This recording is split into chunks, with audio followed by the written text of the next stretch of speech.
Sused.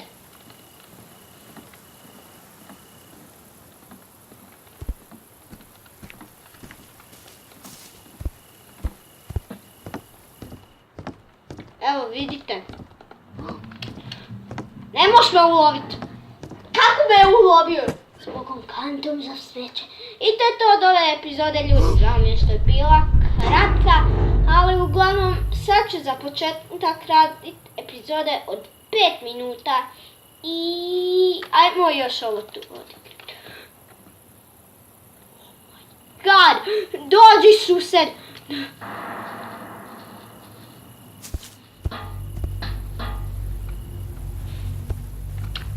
Gdje je velika Bog kanta?